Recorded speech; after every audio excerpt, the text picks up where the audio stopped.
General Audience number 24 of April 16th, 1980.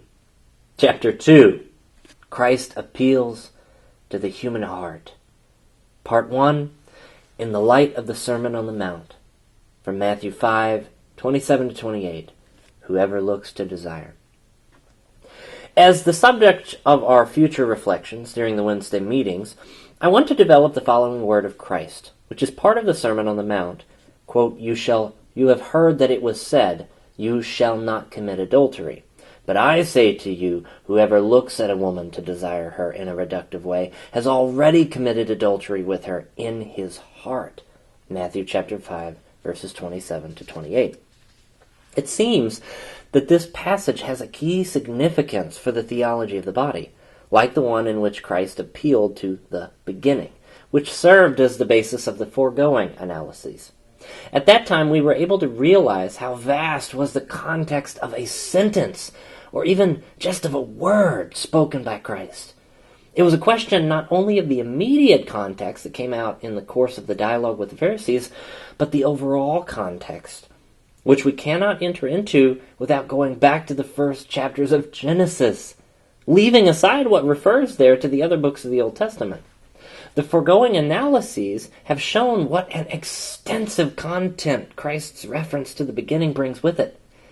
The statement to which we now turn, namely Matthew chapter 5, verses 27-28, will certainly lead us not only into the immediate context in which it appears, but also into its overall context, though through which the key significance of the theology of the body will gradually become clear to us. This statement is one of the passages of the Sermon on the Mount in which Jesus brings about a fundamental revision of the way of understanding and carrying out the moral law of the Old Covenant. This revision applies in order to the following commandments of the Decalogue. To the fifth, you shall not kill, Matthew 5:21-26. To the sixth, you shall not commit adultery, Matthew 5:27-32. It is significant that at the end of this passage, also the question of the, quote, certificate of divorce appears, which we discussed already in the last chapter. And to the eighth commandment, according to the text of Exodus 20, verse 7. Quote, You shall not swear falsely, but carry out the vows you have made to the Lord. See Matthew chapter 5, verses 33-37. Especially significant are the words that come before these sections of the Sermon on the Mount, and those after them, words by which Jesus declares, quote, Do not think that I have come to abolish the law or the prophets. I have not come to abolish, but to fulfill. Matthew chapter 5, verse 17. In the sentences that follow, Jesus explains the meaning of this antithesis and the necessity of the, quote, fulfillment of the law for the sake of realizing the kingdom of God. Whoever carries out these commandments and teaches them will be considered great in the kingdom of heaven.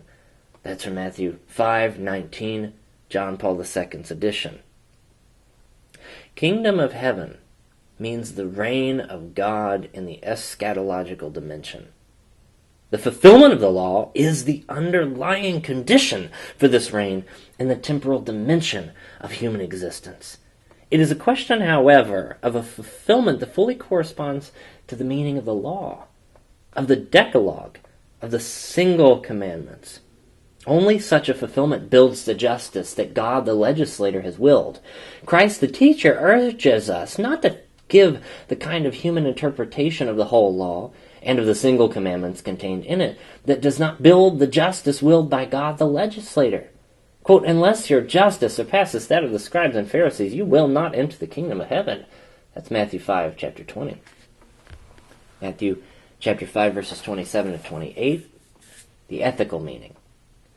In this context appears Christ's statement, according to Matthew chapter 5, verses 27-28, which we intend to take as the basis for the present analyses.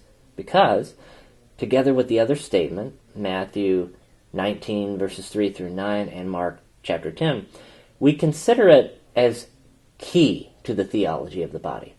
This statement, like the other, has an explicitly normative character. It confirms the principle of human morality contained in the commandment, "You shall not commit adultery." And at the same time, it shows a fitting and full understanding of this principle. That is, an understanding of the foundation and at the same time the condition for its adequate fulfillment. This fulfillment is to be considered precisely in the light of the words of Matthew chapter 5 verses 17 through 20 before this text to which we have just drawn attention. It is a question, on the one hand, of adhering to the meaning that God the legislator put in the commandment, "You shall not commit adultery." And on the other hand, of fulfilling the justice that should superabound in man himself. That is, that should reach its specific fullness in him. These are the two aspects, so to speak, of fulfillment in the evangelical sense. We thus find ourselves at the heart of ethos, or as it could be defined, the inner form, the soul, as it were, of human morality. Contemporary thinkers, for example, Scheller, see in the Sermon on the Mount a great turning point precisely in the area of ethos. A living morality in the existential sense is not formed only by the norms that clothe themselves in the form of commandments, precepts, and prohibitions, as in the case of, quote, "You shall not commit adultery."